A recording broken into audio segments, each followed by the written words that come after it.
Hello and welcome to our latest unboxing video. I'm Eliza here at the Hatfield Public Library, and I have a box with some different things in it, starting with two audiobooks. Doopy-doo. We have The Gray Wolf and we have In Too Deep by Lee Child. And The Gray Wolf, of course, is by Louise Penny. We already have multiple copies of the book. Speaking of Louise Penny, we have we have two paperback mystery novels. It's the first book in the popular Maisie Dobbs series by Jacqueline Winspear, and the first book in Louise Penny's very, very popular Inspector Gamache series.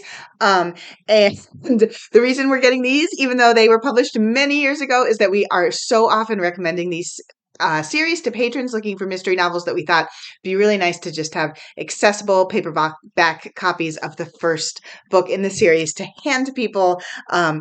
If you are looking for a mystery series, there are a lot of books in both of those series, and they are recommended by staff. They're recommended by patrons.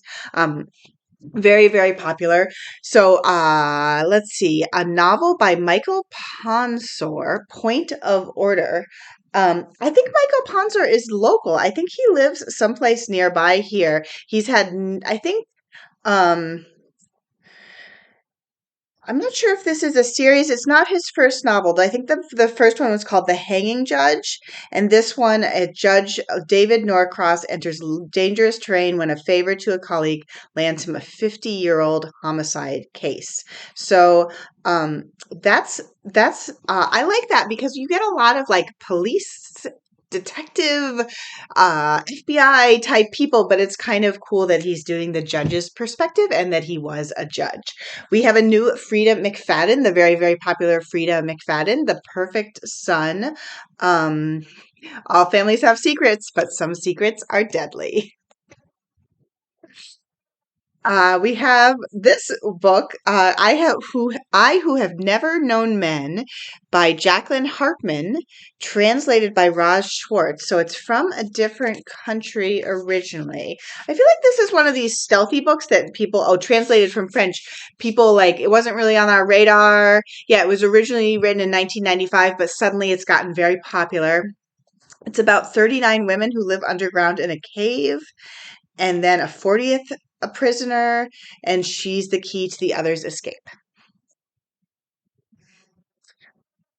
So two more fiction, and then I think everything else.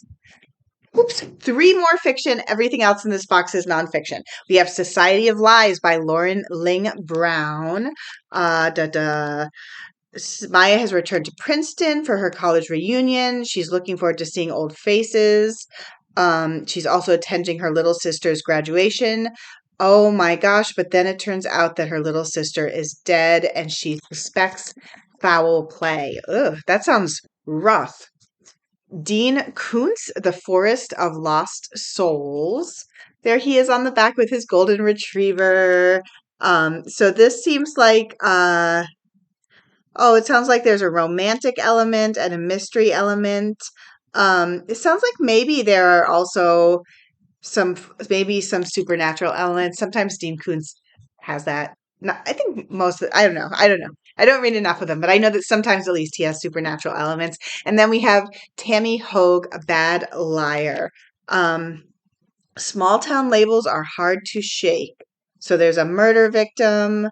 The sheriff's detective is on the job. Just the newest in, it sounds like the newest in the series. Okay. So I think the whole rest of the box is nonfiction. We're going to start out with Connie, a memoir of Connie Chung, who at 1969, at the age of 23, took her first job at a local TV station. Wow, that's like quite a life. We have Blind Spots, When Medicine Gets It Wrong and What It Means for Our Health by Marty Makary, MD. So I think that's going to be interesting to people. Always a very scary thing if we're not sure about the doctors. What if we get it right? So this is by Ayana Elizabeth Johnson. And I think it's visits of sort of visions of possible climate futures that are okay and not a total disaster.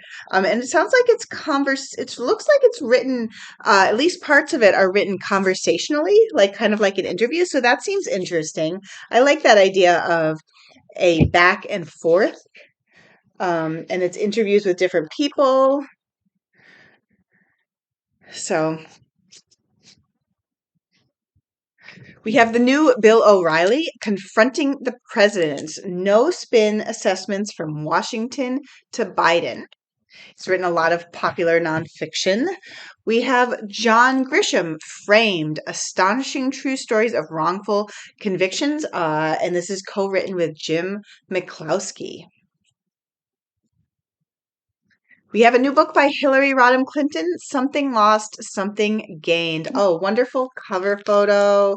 So it sounds like just talking about her early life and her later life.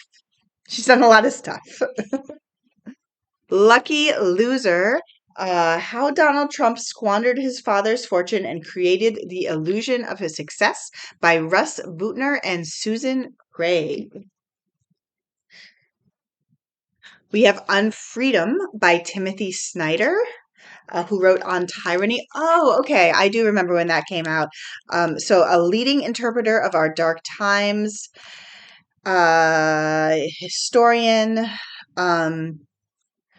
So drawing on the work of philosophers and political dissidents, conversations with contemporary thinkers, and his own experiences of coming to age, Snyder identifies practices and attitudes that will allow us to design a government in which we and future generations can flourish. So that sounds very hopeful. We have Nexus by Yuval Noah Harari, a brief history of information networks from Stone Age to AI. I love that. You don't really think of having the Stone Age having information networks. And it definitely is a long journey from the Stone Age to AI. Maybe not my kind of thing, but I think that will definitely be interesting to people. Just a few more. We have The Plan, Manage Your Time Like a Lazy Genius by Kendra Adachi. So I think she is a blogger. She wrote another book about being a lazy genius, and basically how to be productive and also lazy, which really does sound ideal. We have Reclaiming the Sacred, Healing Our Relationship with Ourselves in the World by Jeff Golden. Another one that wasn't sort of on people's radar, but it has turned up popular. I guess maybe it's just word of mouth, people spreading the word about it. It was a Nautilus Book Award winner. So I think people will be interested in that. Two more. We have Lovely One by Ketanji Brown Jackson. So this is her memoir about her life, and she is now a Supreme Court justice. So another person who has done a lot of amazing things. And last of all, we have Edward Burns, A Kid from Marlboro Road. I love this picture on the cover of him sitting on top of the road sign. That's amazing. I guess it's about. I'm not really familiar with who Edward Burns is, but says this is his first novel. But he's made 14 feature films. He's made 14 feature films, including Saving Private Ryan. So that's a big deal. So I guess even though I didn't know who he was, I think other people will know who he was. Raised on Long Island, and so this is about his childhood. That was it. That was my big box. Thanks for sticking with me. Be back with more.